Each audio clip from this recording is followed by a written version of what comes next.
Wendy Cataldi. I work for Southern States. I'm a equine nutrition specialist for them.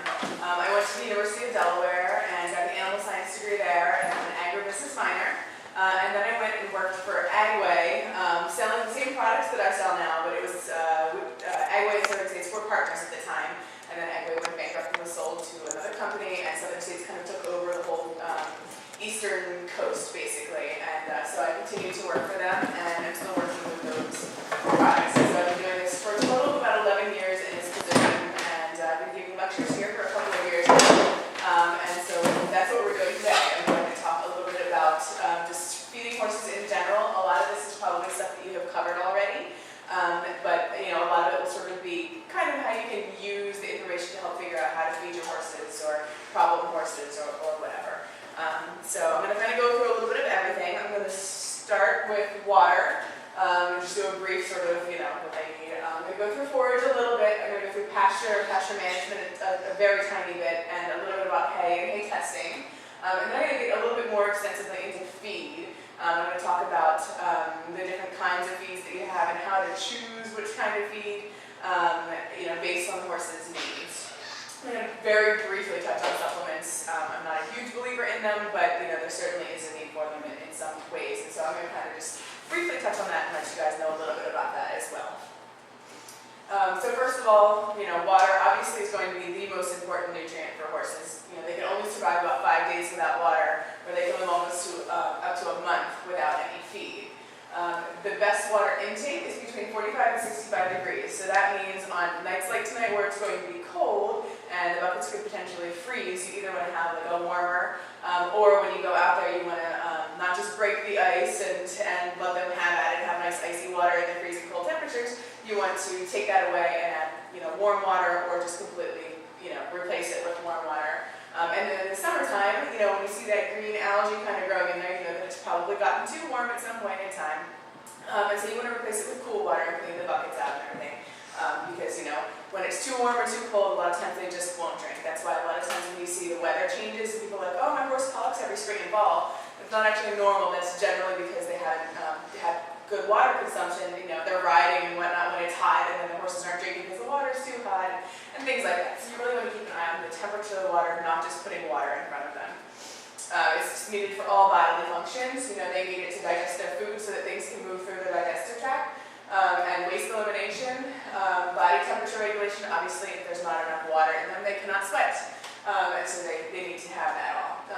Normal maintenance needs are 1 gallon per 100 pounds of body weight. So you figure for a 1,000-pound horse, you're talking 10 gallons, which is 2 5-gallon buckets in a day. So you need to make sure they have 2 buckets in their stall if they're in a stall, or a big container when they're outside, and make sure they always have free choice. And then when they're sweating, they can pick up to 40 gallons a day. So just keep that in mind. If it's a performance horse, they're going to be sweating a lot more, and they're going to need a whole lot more water in front of them. So that's really good on water. Forage. So a horse out on free-range pasture, as much as you want, can eat up to about 3% of his body weight in a day, which is a fairly significant amount of forage. And you figure a horse in a stall, most people give a couple flakes of hay a day, and so that's obviously going to be very different than what he would eat out on pasture. So just keep in mind that if he is in a stall or out on pasture and it's cold and doesn't have adequate pasture, you do need to provide hay. And so a minimum of 1% of their body weight per day in total forage intake. So that could be hay, pasture, beet pulp, hay cubes, anything like that. But that's just the bare minimum to be able to continue having his digestive tract work properly. What happens is if there's not enough fiber in there, everything comes to a screeching halt, and that's when you have colic problems. So for a 1,000-pound horse, a minimum of 10 pounds per day in your total forage. Ideally, you're talking 1.5 to 2%, or even up to 3%, depending on the horse's needs. Certainly a pregnant and lactating mare is going to need a whole lot more calories, and certainly if you can provide that in a good quality forage source, then that's great. Okay, so then the next thing you want to look at is in good quality. There's a lot of people that will just put a round belt out there and they're like, okay, they've got free choice hay, it's great. But if they're not eating it or they're not digesting it, then that's something you need to look at. And so, we'll talk about testing your hay. Certainly pasture is generally going to be good quality if there is an adequate amount of pasture. It provides them with great nutrition and exercise, which is also going to be important for keeping the digestive tract moving and mental health, as you all know. Try to ride a horse that hasn't been out on pasture in a long time, and it's going to be really fun. If you have good pasture, it's going to reduce feed because they're getting all their calories from pasture instead of having to pump a bunch of calories from feed into them. It can certainly save you on bedding and labor costs, and you're not going to be cleaning stalls all day long. It allows for manure disposal, so you can spread manure in the fields and have some nice fertilizer from that. It provides a pleasing area for people to view if you manage it properly. Certainly, when you've got a little dry lot that's all muddy in the winter and they're walking around and mud up to their knees, that's not going to be very pleasing. But if you manage it properly and have enough pasture, then it's certainly nice for people to look at. And it prevents soil erosion and water and nutrient runoff, which nowadays is going to be pretty important as they have sort of the farm manure management plans and whatnot on properties. So having good pasture maintenance and good amounts of pasture is really going to be huge for that. So overcrowding is bad, so stocking rate. So basically that just means, how many horses can you put onto a pasture without it being overgrazed?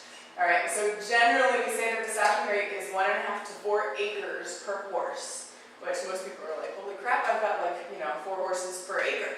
And certainly that is not going to be adequate. So just know that for that pasture to be maintained properly, it's going to be in that range. And why there is a range like that is because there are going to be certain times of the year where 1.5 acres is plenty because grass is growing great.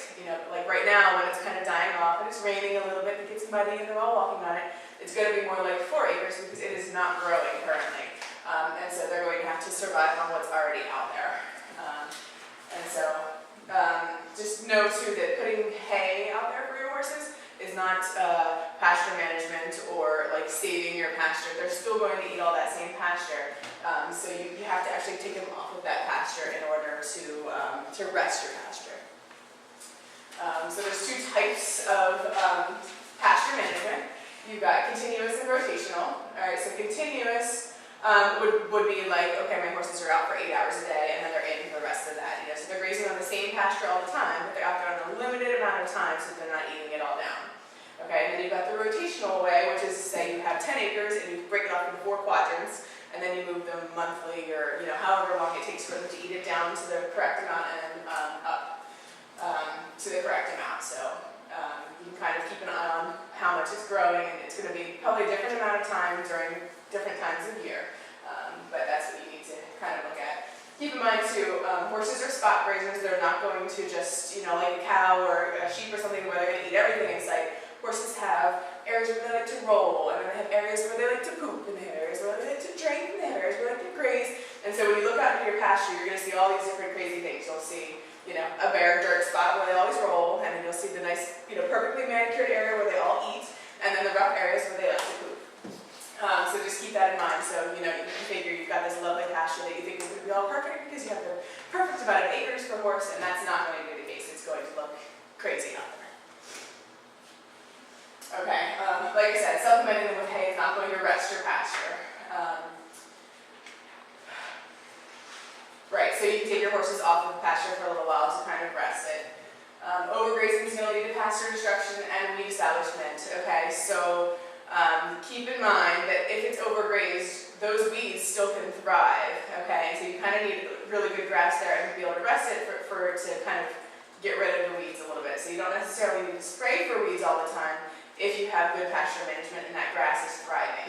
Okay, so when you've got drought or overgrazing, those weeds are going to come through because they're the only thing that can survive.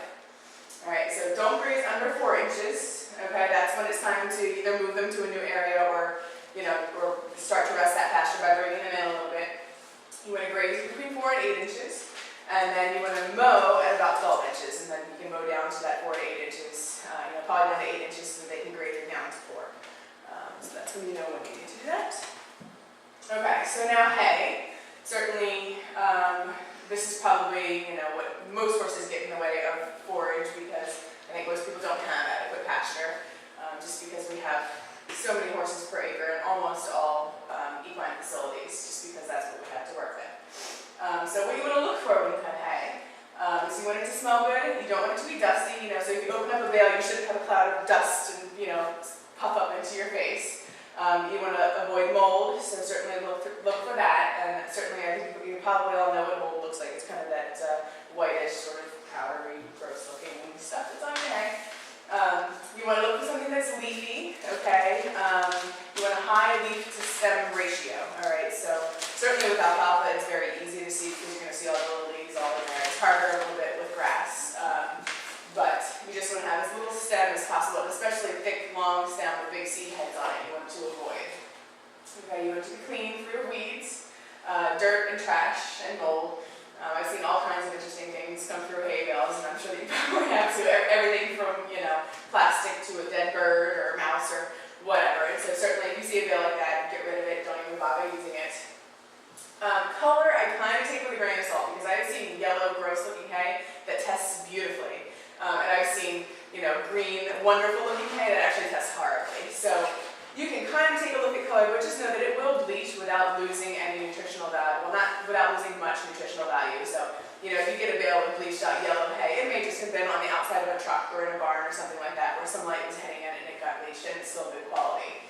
Okay, so you want to look more, we usually use like the squeeze test. If you grab, some hay out of a bale and you squeeze it in your hand like this, if it hurts, it's probably not very good quality. And if it kind of just mushes in your hands and it's nice and soft, then it's generally a good quality hay. So that's kind of, if I'm just out there and nobody wants to test their hay, you just want to say, well, let's see how it is. If you squeeze it and it hurts, I probably wouldn't feed it, or at least you can use it as just like a time consumption thing. Like a lot of horses, like ponies and warm blood breeds, don't really need a whole lot of extra calories, but they need something to do and they need to have something in front of them to keep them, occupied, so they're not cribbing or weaving or tearing down fences or anything like that. So you can kind of use it as just something to amuse them and not go for nutritional value and have a good quality hay that you use in conjunction with that. Okay, so you want a maximum of 41% ADF, which is your acid detergent fiber, and that basically just tells you how much lignin there is in your hay. And so lignin is what you find in tree bark, so it's obviously hard and very difficult to digest.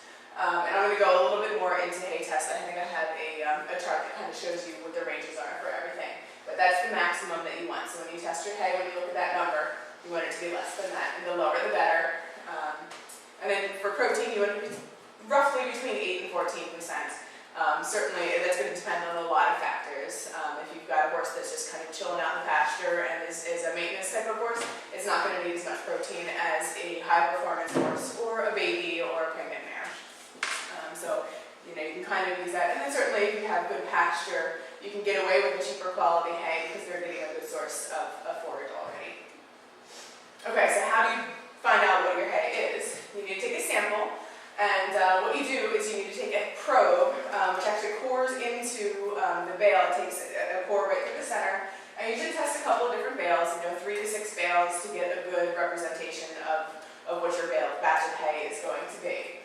If you do not have a probe, you can grab handful samples. It's just not quite as accurate. You figure you're taking samples and then you're sending it into a lab and they're taking a sample from your sample. And so if it's just a handful, a lot of stuff gets dropped down, so you might lose a lot of the leaf. And so it may test more poorly than it actually is. And so your best bet is to get a probe or find someone that has a probe that you can use. But you can grab handfuls, and if you have to do that, and what you need to do is open up several bales and pull from the middle of the bales. Probably have to take from more bales than you would if you used a probe. But just take as many samples as you can and drop as little as possible and then put it into a bag. Most feed companies do have someone that can do that for you. So in most instances you can probably find someone to do it so you don't have to go out and buy a probe to test your hay once or whatever.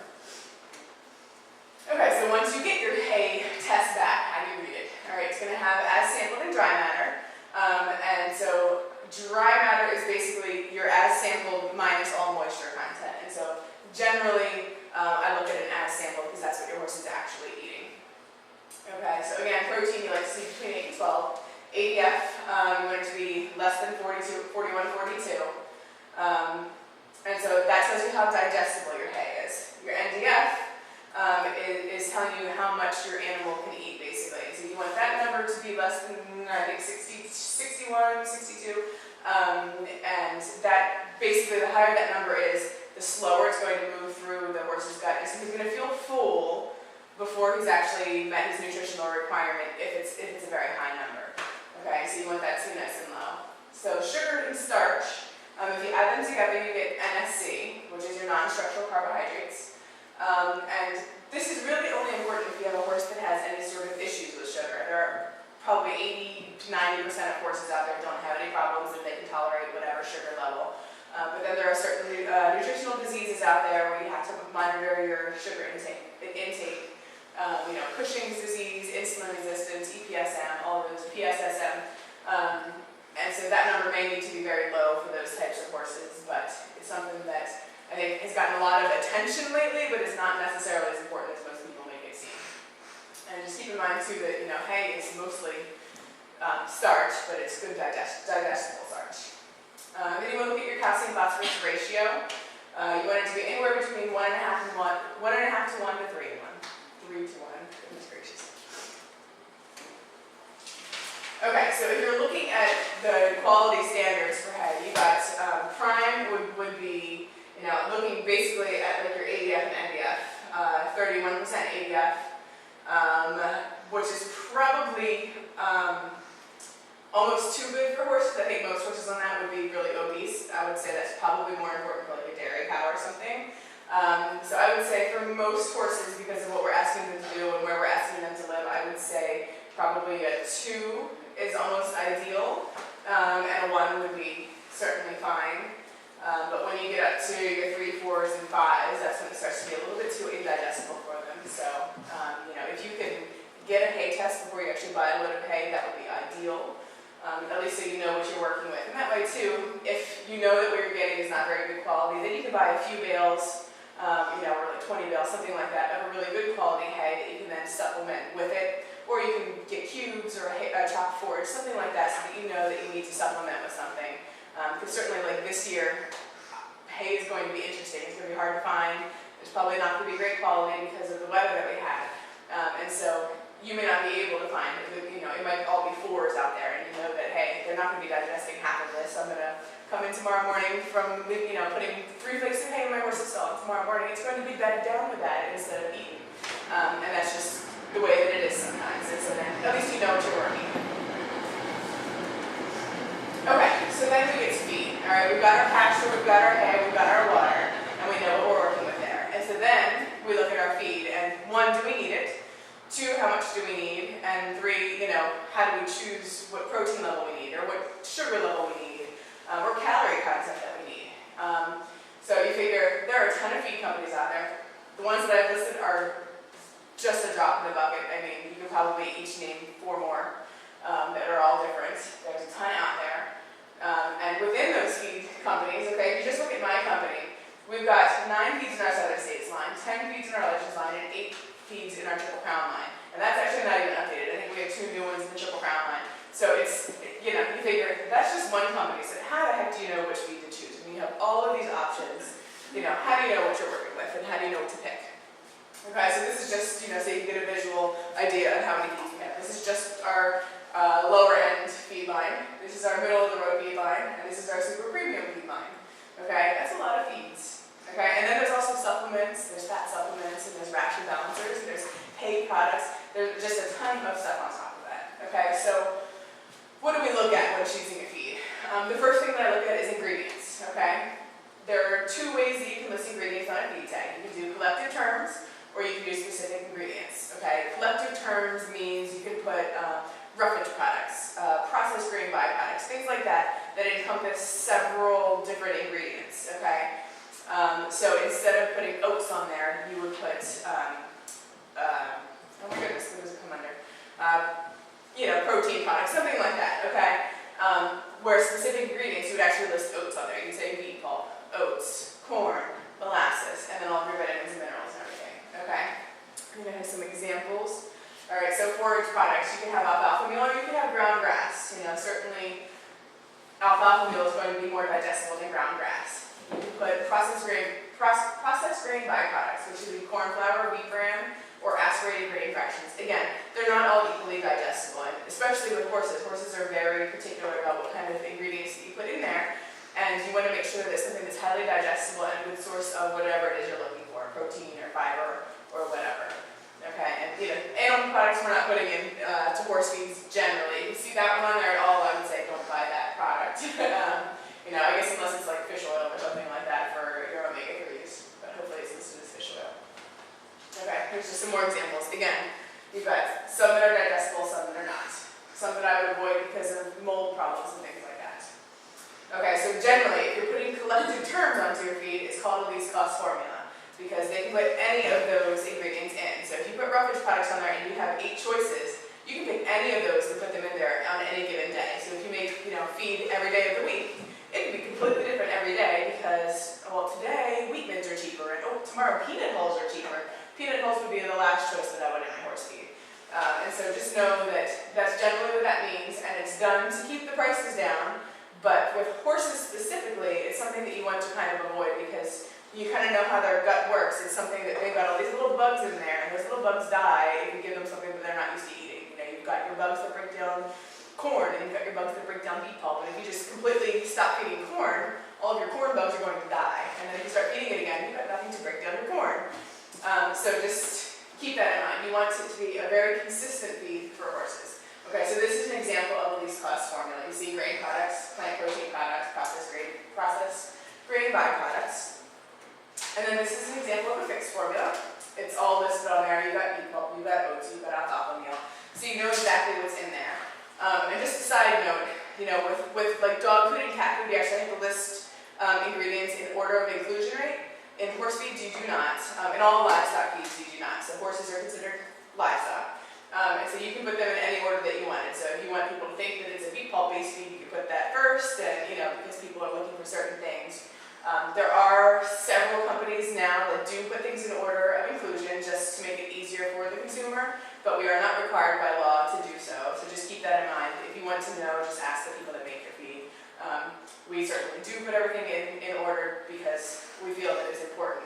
Quality is the most important thing, and educating people, I think, is the most important thing for us to help you figure out and make a good decision on which feeds to use. So we do that, and like I say, there are several companies that do, and then quite a few still that do not.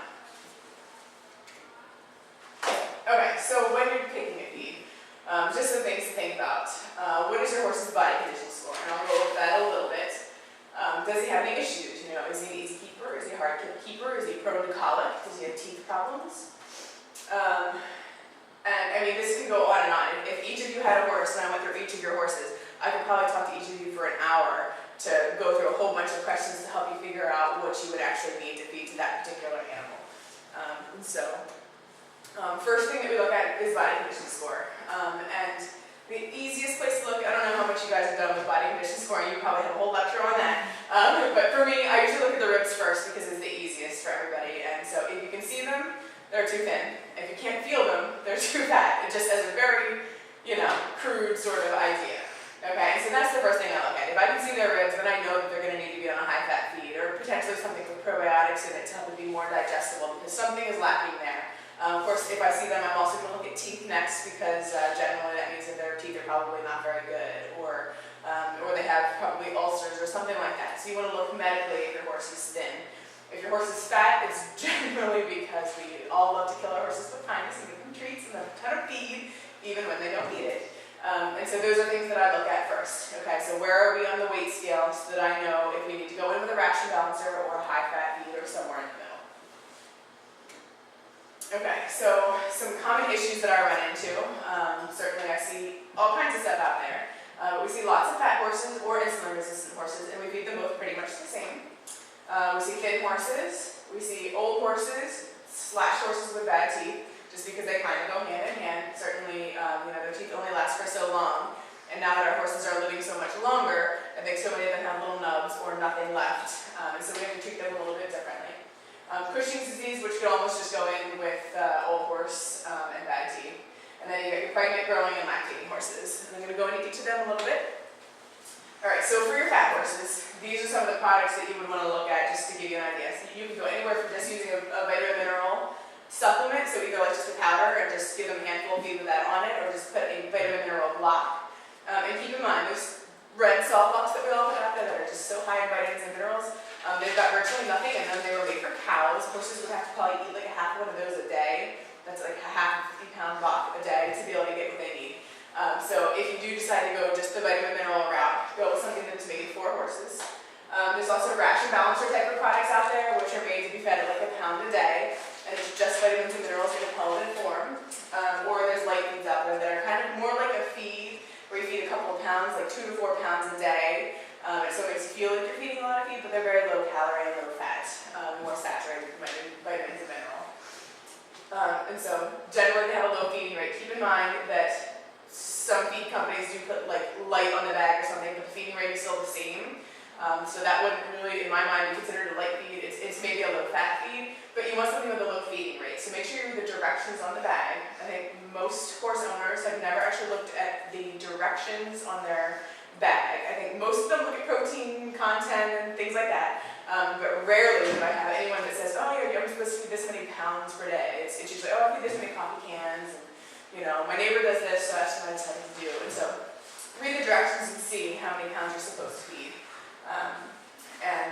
So find something that's just a low feeding rate, so it's saturated in vitamins and minerals for the fat horses. Generally, these products tend to be low carb and low sugar because most of these types of horses are also insulin resistant or Cushing's or something like that, and so they need to have a low sugar content. And so I don't know any fat horses that need to have a high sugar content, so it certainly kind of goes hand in hand. Is the Triple Crown Light the same as the Triple Crown Low Starch? No, so the Triple Crown Low Starch is low sugar just like the light is, but the feeding rate is going to be, 5 to 8 pounds. So where the feeding rate on light is 2 to 4 pounds. Okay, so sugar levels are the same, calorie content is very different. Yeah. No, like, it's be a good maintenance feed, like, Sure. not necessarily when it comes to gaming, I got work at the moment, like that kind of thing. Definitely. I almost think that most people with maintenance horses, backyard animals, almost all of them probably should be on something like light or 30% supplement, because I think most farms that I go to, they're like, I feel like a handful of feed, but they're feeding just a regular feed. And so they're not getting their vitamins and minerals, and that's why we make these types of feeds. So yes, I would say most horses in that situation, yeah, even in light work, absolutely. The calorie needs for light work are virtually the same as maintenance. You really don't get a huge change until they get up into that, moderate to heavy workload. So yeah, definitely. I wish, the problem is it's expensive. Yeah. And even if you're feeding a handful a day, they see that like $20 a bag price tag, and they're like, oh, but I'm spending only, $11 on this one. And I'm like, cost per day is like 7 cents. I mean, come on, So I mean, yes, I think that it really does make a lot of sense to do that in most instances, a little bit like that. All right, so then we have the thin horse, which honestly I almost think is easier than the fat horse because it is way harder to get weight off of a horse, just like it is for all of us, I think. Than it is to put weight on to a thin horse, unless there's something majorly wrong going on there. So for the thin horse, I do always check teeth and worming because that's something that I think is a huge player, and I think most people kind of overlook it or like, oh no, I always worm my horse consistently, but if 10 years ago your horse wasn't wormed correctly, you could have some scar tissue buildup in there and they're not digesting properly. So knowing your horse's entire life is great if you have that luxury. So I try to look at all of that first. Certainly if the teeth are bad, you need to float them. And if they're bad because the horse is old, then you need to look at a certain product that the horse can actually digest and chew. So that helps you kind of choose which product do you go with in that situation. So check hay quality. This is something I hear all the time. It's like, oh, well, your feed is bad this year because my horses are losing weight. And I'm like, my feed is the same as it was last year, just like every other feed company's feed is basically the same as it was last year. But hay, you figure how often do you guys buy hay just at this school? I'm sure that you're going through hay fairly consistently, that it's coming from this pasture one time and then that pasture one time, even if it's being grown on the same property. And you have multiple cuttings. It's going to change every cutting, every day that you cut it could be different. And so we always check the hay quality too if something like that's going on. Certainly if all the horses are thin, it's probably something like that. So check that so you know where you stand. If you have to overcome hay quality, then that's fine, but then you know that you want to do a fiber-based feed versus just a high-calorie feed. Okay? And then you can certainly use fat supplements too. If the hay is fine, the horse just needs more calories, you could stay on the same feed but add a fat supplement. So there's lots of ways that this kind of helps you figure out which product you would go with. So, we've got everything. We've got like this one doesn't actually exist anymore. You've got the super high-fat, high-fiber feed. You've got the fat supplements. You've got oil that you can add to it. You have all kinds of different options for those types of horses. And like I say, it is fairly easy to just add more calories. Just keep in mind, most people are like, oh, I'll just feed another pound, a day, and that'll be enough. It several pounds, probably more like 5 pounds a day increase to actually see a weight gain. So just keep that in mind. You're talking probably like 6,000 calories increase per day to be able to get a pound of weight gain per week or so. So keep that in mind. It's fairly significant. All right, so then you've got your Cushing's disease. First thing is certainly, are they on medication or should they be on medication? Pergolide is great. I've seen a lot of horses do awesome just by putting them onto that. But those horses also tend to need low sugar. So you want to test your hay for sugar, and you want to put them on a low sugar feed. Generally, they need a high fat feed. I would say 90% of Cushing horses that I see are also thin, or have the potential to be thin, just because they tend to be old too. I think that it's just one of those things that kind of go hand in hand. So usually you need a high fat feed, although I have seen plenty that are obese and just need to be on like a ration balancer. So we have a couple of different feeds, certainly that you would use that are low sugar. Maturity also does not exist anymore. Obviously I need to update this. So now it will be Legend Senior, and it's actually lower sugar than that. It's only like a 17% sugar. You've got your Triple Crown Senior, which is 11% sugar. And so generally what you want to look at for a horse like that that needs low sugar, you want to look in their feed to be under probably like a 15% non-structural carbohydrate. And then look at their hay as well. Hay generally, from what I have seen, is going to be in that sort of like 10 to 15% range anyway, so it tends to be fairly low sugar anyhow. But if you do have some hay that's high sugar, you can soak it to kind of reduce the amount of sugar that's in there. Just make sure you discard the water. Do not feed it with the water because that's basically sugar water. So make sure you take the water that it was soaked in away, dump it somewhere far away from the barn, and then just feed them the soaked hay, and that will help you as well. Okay, so you've got the old horse, and I get the question all the time, when is my horse a senior horse? When does he need to be on a senior feed? And the answer to that is really just when he starts to show signs of muscle wasting or weight loss or anything like that. Okay, so you just want to look for your horse to make some sort of a change with nothing else going on. So your pasture is the same, your hay is the same, and you're feeding him the same way, you're riding him the same amount, but he seems to just not be doing as well. That's generally what I say. And that could be 11 years old, it could be 5 years old, and that could be 27 years old or 40 years old. I know horses that live their entire life and never need to go into a senior feed. So just take a look at your horse and you'll know. Again, look at his teeth because that's something that will certainly change. If his teeth are all gone, he's going to have to go on some sort of a fiber-based feed, or he may not be able to eat his hay anymore, and so you'll probably see a weight loss because of that as well. And so you need to go into a fiber-based feed, probably a beet pulp-based feed, because you generally want to have a long stem fiber source. For horses that cannot eat hay for whatever reason, whether it's because of allergies or because they don't have teeth, if you only give them a pelleted feed, it actually could cause them to colic because, like we talked about in the very beginning, they need to have that fiber going through them, and a long stem fiber. They have a scratch factor in their gut that kind of tells them to keep moving. And so if you only have a pelleted feed in there, you don't have that long stem fiber source telling their gut to keep going. So generally, for a horse that cannot eat any hay or very little hay, I always say to go into a beet pulp-based feed where you can actually see the beet pulp shreds in there, or add beet pulp to your feed to make sure that they have a long stem fiber source. You can also use some chopped forages. There are some like chopped grass forages out there that are soft enough for them to eat. A lot of people use cubes. I find that they're a little bit too hard to chew, but if you soak them, then a lot of times they'll work. So there are some options, without changing to a senior feed for those types of horses as well. Okay, and then does he have any other issues? I mean, certainly as they get old, all kinds of stuff comes up. And so, keep in mind too that if he has like suspensory issues or something from years of being ridden, or hock issues or something, you may actually want to keep him a little on the thin side, and so feed him a little differently too, so that you don't aggravate those old injuries and things. So, you kind of want to play with all of that as he gets older. And so, people might look at him and be like, oh, I can see his ribs a little, and it's like, hey, no, that's what he needs to maintain a healthful life. Okay, so then you've got pregnant and growing and lactation, which are all pretty much the same thing. They're going to have very similar needs. They need high protein, and not just protein quantity, protein quality is really going to be something that's important for them. So you want to look for a feed that has added amino acids in it. So lysine, methionine, cysteine, and threonine are the 4 sort of limiting amino acids. And so if you see them on a tag in the guaranteed analysis section with guaranteed amounts of it, that's kind of what you're looking for these types of horses. Because you know that you're getting a good quality source of protein into them. I don't know how much you guys know about all of that, but basically what it comes down to is, if lysine's not there, your protein chain stops building and you get little fragments that do nothing for you. So you need to have all that added in because the horse cannot make those on their own, they have to ingest them. And so if you're getting it every time you eat, then that's going to help them to build their bone and their muscle and everything correctly.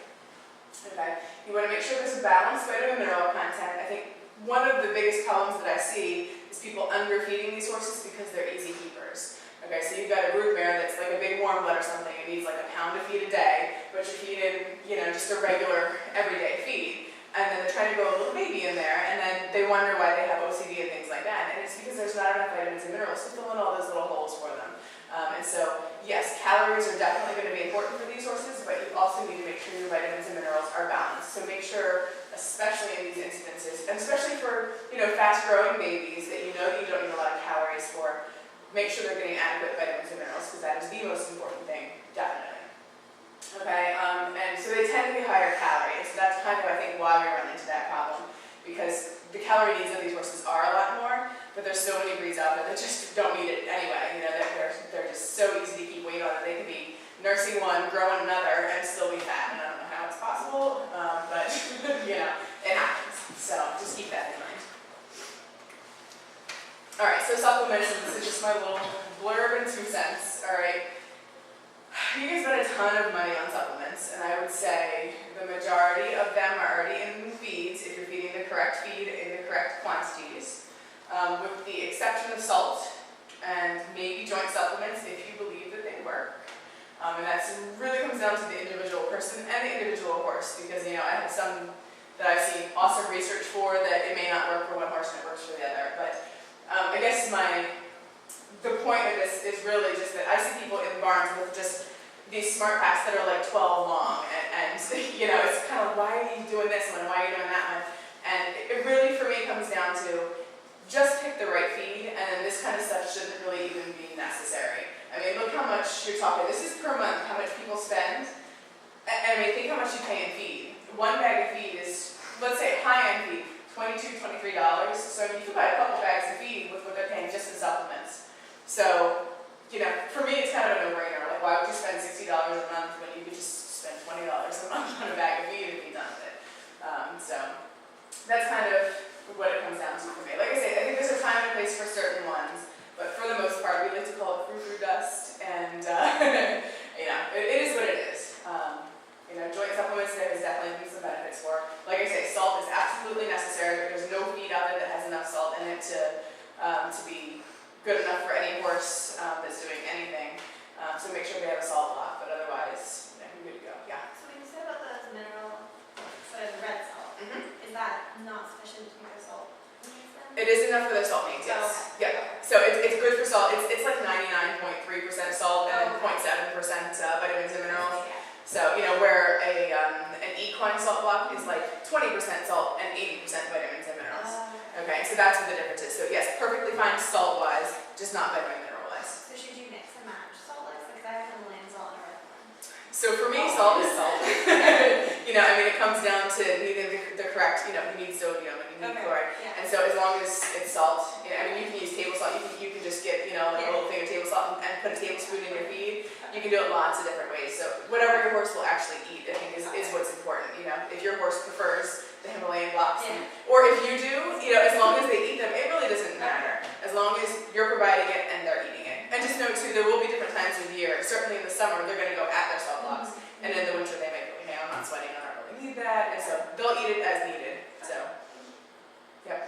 All right. Any other questions? That's pretty much. Okay, there's a couple more, I guess. So overall, start with good quality hay. Make sure they always have clean, fresh water at the correct temperature in front of them. If you have pasture, definitely make sure they have pasture whenever they need it.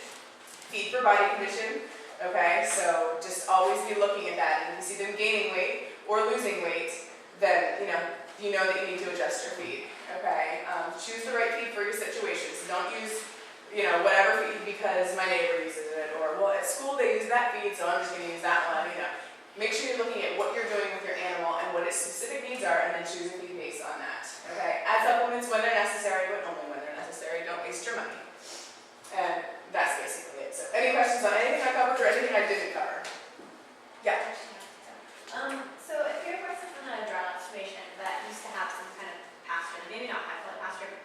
nibbles, basically. Mhm. Is it beneficial to add hay cubes if they're not a big meat eater? Sure. Any way that you can get more fiber into them, especially if they're thin. You know, if they're doing well, you know, that it's not a huge deal as long as they're eating some hay. But yeah, I mean, definitely look at body condition and any way that you can get it, whether it's beef pulp or cubes or top forage, absolutely. You know, and a lot of times too, they may not be eating hay because of the quality, or like I talked about, it might be decent. You know, it may not have a lot of lignin in it, but if they're feeling full because they're eating a poor quality hay, they may not even know that they need more. So yeah, you can give them a good quality source too. That will certainly help. Okay, so they Yep, and cubes are a great choice for that. Yep, beet pulp, chopped forages, or you can just use a high fiber feed too. could you feed that long grain? Absolutely. Okay. Mhm. And then probiotics and glucosamine. I just have these treats, the probiotics treats Sure. that I like to give them like just maybe through a day. Mhm. Just makes me feel better in treats. So those aren't any kind of risk, are they? Are they like even if they're not so beneficial, like they're not? No, I wouldn't think so. You know, I mean, certainly look at the ingredients, and I mean, it would depend on the horse too. Some of those types of things have a lot of sugar in them. So if you had a horse that had a problem with sugar, and you were feeding it something that had a lot of sugar, then it could potentially, but for the most part, I would say no. And I mean, certainly any way that you get probiotics into them, Yeah. I think it's great. You know, something to look for when you're looking at probiotics is make sure that they have a guaranteed live microbial colony listed on there, and kind of look at the amounts for that, because if it says there's probiotics in there, but they don't have some sort of guarantee like that on there, then you're not really getting any benefit from it. And they tend to be fairly expensive, so definitely look for that. If you want to see like so many million colony forming units, is usually how they list it, like per pound. Usually, sometimes they'll do per gram, but in a treat, it probably would be per gram. So definitely take a look at that and see, because if they're not live when they go into that, or when the treat goes into the horse, then it's not going to be any good anyway. So yeah, so that's something to look for, but I would say there's no harm in eating something like that. Is there like a way of measuring the present microbial clination In the horse? Yeah. Gosh, not that I know of. You know, without there certainly are. Without keeping the horse, I don't think so. I don't think so. Not you know. I think you might be able to look at like calories in, calories out, that type of thing. You know, ingredients in, ingredients out. How well they're broken down. I don't know of any specific test or anything. No. I mean, generally, I would say if they are pooping and peeing correctly, it's probably okay. And if you don't see any other problems. It's tough though, you know, because I mean, it comes down to like feed efficiency. You know, they could probably be more efficient if it's not good. The other thing, I guess you could try supplementing with probiotics and see if you see any sort of a change. You know, because that's going to increase the microbial colony in there. And so if you see a benefit to that, then you would know that it probably was compromised. But you know, I mean, they die. The bugs that are in there, they die all the time. You know, heat stress will kill them. Yeah. Riding your horse will kill them. Trailering your horse will kill them. And so, I mean, millions of them die all the time. So really, I think that anytime you can get more in there, and especially if you can just use a feed and just simplify everything without having to supplement with a bunch of stuff, if you feed a feed where they're already in there, you're going to replenish it every time they eat, and then you know that it's taken care of. So I don't think that you can just be like, you know, let me just put something in there and check and see what we have, you know, without killing the horse anyway. I heard like if you have too many, it can like lower the pH too much, and then that can cause like. I've never seen that. Okay. You know, I don't think that you can overdo Okay. good bacteria. Yeah. Okay? And the other good thing about probiotics in there is they're actually going to, there's competitive exclusion is something that they kind of call it. It lines their intestinal tract actually and can prevent disease and things too. And so really what happens is if you have too many in there, they just have nowhere to go and they'll just pass right through. So I don't think, I guess if there were a mass killing of all the good bacteria there, you could maybe change the acidity in there because, you know, certainly their little carcasses are going to change the pH in there. But I don't know of any research that has shown that giving too many probiotics is detrimental. Okay. Thanks. Sure. We of course, that we don't get hay Okay. at all. Okay. And what do we do during the winter? Like this is the first year she's chronic colic. This is the first year we've had her on no hay at all. Okay. Does she get pasture or anything like that? She gets pasture now. The pasture that we have is not rotated. Sure. Like I'd like it to be. Okay. So now that the grass is starting to be eaten down and go dormant and not grow as much, like what can we do? Like right now she's on senior Good. and she gets people. Okay. I think that's probably the That's most pretty much important the thing. best Yeah. I thing mean, to if do. you could get some cubes or some She top gets forage. hay stretchered. Okay, that's good. Um, Is the senior feed that you're using a beet pulp based feed? It's not it's the senior, triple crown triple senior. crown senior. Okay, then yeah, that's good. I would probably try to get some other form of forage into her in a long stem form. So, I mean, can you not do hay at, like, can you do a chopped hay? We're looking at hydration hay. Okay, I think it's an anatomical problem. Okay. Like in her intestines that's causing colic. okay, I think it's water intake, gotcha, because she never drinks. gotcha. I never Do see you her. wet her feed when she eats? Her feed is always wet. Okay. She gets the beet pulp wet. Like whatever it's soaked in, perfect. she gets that. Perfect, Um, then that's probably good. I would try like a chopped forage or hay cubes or like I said, a hydration hay, although it's an expensive form of what It's kids are. incredibly expensive, yeah. Chopped forage is the exact same thing for a quarter of the price probably. Okay, cool. But it's not pressed into a cube that expands when water is added or whatever. Cubes are virtually the same thing. There's no additives in it as far as I know. It's pressed hay. So yeah, I mean, Would you go with more the alfalfa or the Timothy?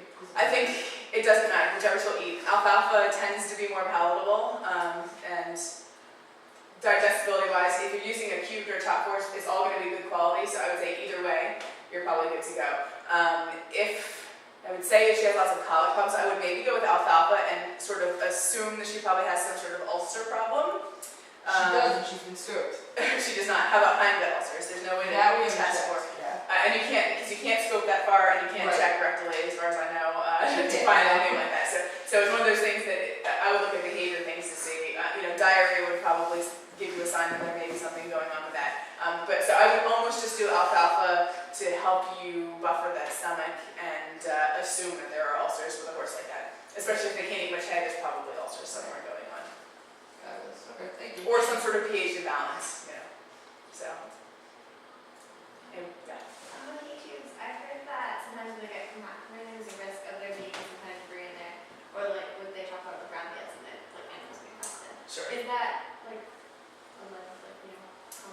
I would say it would be just as common in a cube as it would be in a bale of hay. Okay. So yes, there's certainly a risk for it.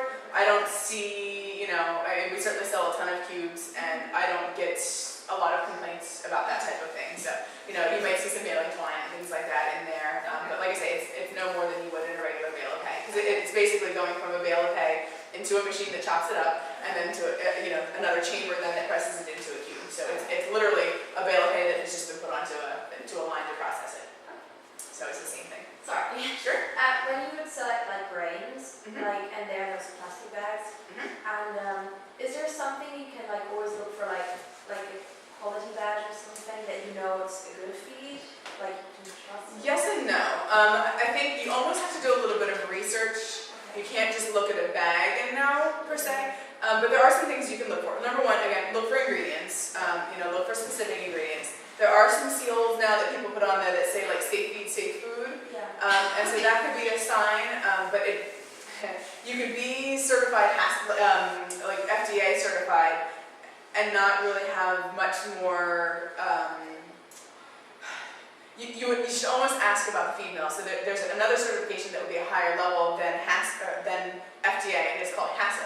And so that one is very expensive. You have to test everything like 3 times, every step of the way. Okay. And so if you could find out about the feed mill where it was made, you want to look for those types of certifications. And then generally, the more guarantees you have on a feed, the better quality of the feed. So Okay. there are some feeds that will just do like protein, fat, and fiber. And then there's some that'll do protein, fat, and fiber, calcium, phosphorus. And then there's some that'll do like 20 different guarantees. And so the more things you guarantee on there, generally the better quality of the feed. What do you mean with guarantees? So on the back of the bag or on a feed tag, you're going to have the guaranteed analysis, which tells you protein, fat, fiber, vitamins, and minerals. And so that's the section I'm talking about. Then you'll have feeding directions, and then you'll have ingredients. Yeah. So it's the guaranteed analysis is what the labeled area will be called. Okay. So the more things they guarantee in the guaranteed analysis, generally the higher quality of the feed. Okay, thanks so much. So, and you can even tell it, like if you look at our food lines, like I told you, you've got like the sort of lower, mid, and upper, and you'll see probably 10 guarantees, then 15 guarantees, then like 19 guarantees. So even, and all 3 are good quality, but there's a reason that you're paying $20 a bag versus $11 a bag. Yeah. And it's not that it's bad, it's just that, you can feed less, or it's more specific to a certain need and things like that. Okay, great. And so that's generally what I look for. But like I said, that safe feed, safe food seal is a decent thing to look for. Trying to get the legal and whatnot to put things on there is tough though, and finding room on a bag and all that kind of stuff. So it's kind of tough, but that's the kind of thing, I guess. Have you ever heard of Pure Easy? Pure Easy. Yeah. No. It's Kevin Babington feed. Oh, yes, I have. What was your opinion of that? I hate it. I've never seen the feed, and I've never seen a tag on the feed, but I can tell you that the feedback I've heard is not glowing. What's it meant to do? It's forage based. It's chopped hay. It's got, like, a pellets. European idea, It and I think that it makes sense. I've found like I think there's a lot of like it's not. Yeah. Our horses don't love it. I think he's a great rider. We've had so much. But he should maybe stick to riding. I mean, we have PhDs and whatnot that are formulating feeds for us and whatnot, and so I think that it's what we do. If we were trying to do that and be Olympians, then that would kind of take away from what we're doing. So I mean, I do think that everybody's good at something. Like I say, I haven't seen the feed, and I can't tell you. I've heard from like an ingredient standpoint, it sounds really really great. But like I said, the feedback I've heard is not wonderful. So I think that the idea is good, but execution maybe could be tweaked a little bit. So I'd say go with Southern States feeds, you'd be good to go. I love. We used to feed Triple Crown, and we got a new executive director, and she's buddies with him. And Gotcha. we have Kevin Babington's feed now. Gotcha. Well, everything is cyclical and whatnot, so you may see over time that things change. It may not become available, too. Although I think there was a lot of money put into a feed mill, so it's hard to say. Did you have a question? Yeah. So with probiotics, you're supplementing them or you're treating them? Because I know some people get them like with everything, or Yeah. Is that dangerous then to only supplement them occasionally? Yeah, that can certainly be useful. I mean, I know a lot of people that the horse gets diarrhea, so they give like a tube of probiotics, or they're trailering, like you say, and they know the horse is going to be stressed. So I think that that's perfectly fine, and there's no reason that should be detrimental in any So way. supplements are okay if they're only fed on and they might not do as much. Sure, and like I said, there's a time and a place for a lot of different types of supplements, and so I think depending on what it is and why you're using it, I think that there can be a lot of good benefit to it. I think like electrolytes are the same way. I think a lot of people feed them incorrectly because you really don't want to feed electrolytes every day. No. You want to feed them, when you're trailering or when you're doing an event or something like that, so that they're actually beneficial. And so I think that just blindly being like, oh, I need to have supplements because I have supplements, or I need a smart pack. I think that knowing why you're doing it and then watching to see if it actually works is maybe take home point that I should have probably hit into it instead of just don't use them. Because I think that they can be very beneficial if used correctly. And just like a joint supplement, I think that they're very, very expensive. Something like a Cosequin, which actually does have research behind it, it's super expensive. And so it's one of those things that may work for, it worked for my dog, awesome. Like she went from being almost crippled to being able to function and lived for another 5 years after that. And I could actually take her off of it then and she did great.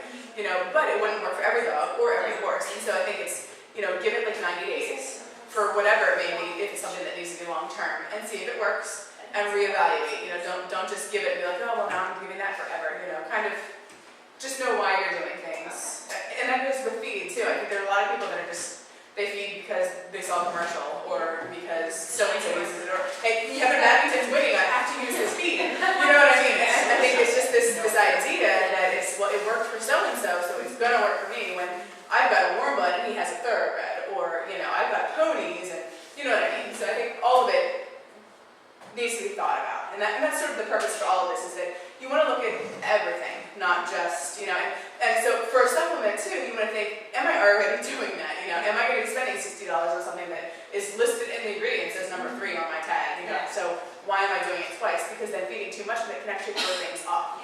And I really see that especially with vitamins and minerals, when you're feeding like an iron supplement or something like that. Just feeding a mineral like that can actually throw off so many others. Have you ever guys seen like that circle of how minerals interact with each other? It's unbelievable. So like just a copper interacts with like 6 other things, which then interact with 6 other things. And so if you supplement copper, you're actually then maybe not causing too much copper, but you might be causing a zinc deficiency actually because of that, which then causes selenium deficiency, which then, so it's this chain reaction. And so all of the feeds and things out there should be balanced. And so that's why I tend to lean towards just feeding a feed, because it is balanced as long as you're feeding it correctly. And so then anytime you add any sort of supplement or dilute your feed with like oats or something like that, you have to figure that you're throwing off everything that has been balanced beautifully by a pH change. Is that including egg or as well, or not? No, because it's as much as it can be, the feeds are made to go with the types of hays that we use in this country. And so, I mean, there could be, like when you're in Florida, certainly you have like brome grass instead of a timothy or an alfalfa or something like that. And so there could be a little bit of it not being totally perfect, but there is a margin of error that for the most part, I would say feeds out there are made for the types of things that we use in this country. So, so hay, no, cubes, beet pulp, things like that, I would say no, they're not going to throw things off too much, but when you add a single ingredient that's different, it doesn't necessarily throw it off, but you just have to take it into consideration. You know, if you're looking for a certain protein level or a certain fat level, you know, if you have a really super high fat feed and you add oats to it that are 3% fat, then you're actually bringing that fat level down. You're not adding, a lot of people think you like add them together and whatnot, but you're taking the average of the two. So if you're feeding 5 pounds of this and 1 pound of this, you need to take the average. And so that's across the board, protein, fat, vitamins, minerals, and everything. Yeah. Sorry. No? Are there any feed ingredients you would say we should be like really cautious about, which have been present and they should not be present? I think peanut hulls are one that I worry about because of the aflatoxin risk. You know, if you've ever seen a peanut hull, you know that the surface area is huge, and there's all these little nooks and crannies where molds can hide. So that's one that I would not like to see in my horse feed. You know, it's a source of fiber, and so it would be in there listed probably under reference products. I've never seen anyone list peanut hulls without a collective term because it's something that a lot of people know they don't really want in their feed. That's probably the only one. I mean, like cottonseed and stuff isn't really good for horses, but it's generally not. And animal products certainly are something that I wouldn't want to see in a horse feed. But for the most part, I would say most feed companies, with the exception of peanut hulls, put fairly good ingredients in there. Okay, and why should the animal products not be on?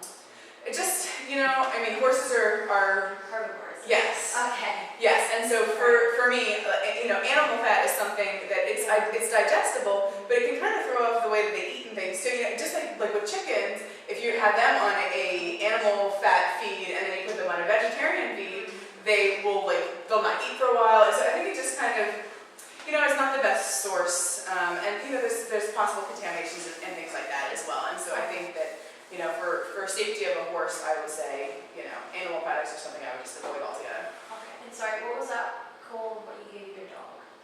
Cosequin. Okay, is that like an American product? It's a joint supplement. That's the brand name. Cosequin is the brand name. It's. I mean, if you Google a joint supplement, it's probably the first one to pop up because it has the most research behind it. Okay, great. I'm not sure if this comes under your jurisdiction, but with strong 2X and a daily dewormer, what do you feel about that then? So with the new worming research and whatnot, I would avoid daily wormers at all costs, I think. I am definitely in the, like, I worm my horse maybe twice a year, if I remember. Because I've used the daily dewormer, so that's kind of what my horse was on the cotton. Sure. So he's used to that. And it seems to work. Like I've been using fecal cast, I think, and he also gets case worms every 6 months. So frost ends, comes when it ends. So then if I was to take him off the daily dewormer, would I need to deworm him every 4 months with different case worms? So you've done fecal exams and everything? Yes. And have you seen any, like, does he get worms at certain times of the year? You know, have you seen fluctuations in that? Or No, not that I'm aware. He usually just gets the fecal count in summer. I would say maybe try not doing it and see if anything is different than it was in the past. You know, because I mean, so nowadays what they want to do is they want to see if your horse is a high-risk horse or a low-risk horse or somewhere in between. And so if your horse is a high-risk horse, then you want to worm, you know, probably that's, you know, 6 times a year, the way that we used to think about doing it. But if it's a low-risk horse, you can do 1 to 2 times a year. Okay. And so I think the less you can deworm, the better, just because of what it's doing to the worms, not for your horse's sake. You know, because worming it too much isn't going to do much. You're never going to eliminate worms altogether, and you know you likely won't have like a huge influx that's going to hurt your horse detrimentally if you wait 6 months without doing the daily. You know what I mean? So you can kind of play with it and see. I would say I would rather err on the side of worming too infrequently than too frequently, just because of the resistance that we're seeing now. You know, because what's happening is if you keep deworming him every day, then you're going to keep killing off the ones that are able to be dewormed with that, and then the ones that cannot be are going to thrive. And then you're going to come to a point where you can no longer deworm your horse, and he's going to then have a major problem, and all the horses on your property are also going to have those same worms. And so they're going to thrive, and all the ones that you want to actually thrive because you can kill them are going to be gone. Okay, so would you Does that have make sense? to gradually decrease the daily order, or was it something I don't think that there's any sort of, like leveling off? yeah, I think that you can just stop cold turkey. I mean, read the packaging and see, I don't know for sure, but I can't see any, I've never heard of any like withdrawal period or anything like that, so you could just stop when it's gone and then, see how you do. But I would say most horses, shouldn't eat it. I mean, strongyl is the #1 most resistant worm out there. So it's probably not doing anything anyway. I mean, it's likely not doing much, So, I mean, it might be, you might see a huge difference, and then you'll know that your horse is a more high-risk horse and does need to be wormed more frequently. And I don't know that I would go back to an everyday dewormer, but I would definitely then have him on like a 6 times a year type of program. So, but I think that might give you a more accurate idea of whether he is, because if you're worming every day, you don't know for sure. Yeah, that's true. So, yeah, I think that's what I would do. I mean, do what you think is best. Okay. For me, I would say, if we can all get off the wormers, that would be better. Especially if you're in a situation where there's lots of horses, or a lot of property where you're then breeding a lot of worms, basically. If it's your own, if you have one horse on one property and you've got like 10 acres for him, it probably doesn't matter too much. You're not going to be affecting many people. But, if you're traveling a lot and sending worms to new places, you're basically breeding resistant worms for the whole country to. So. Anybody else? All right. Thank you.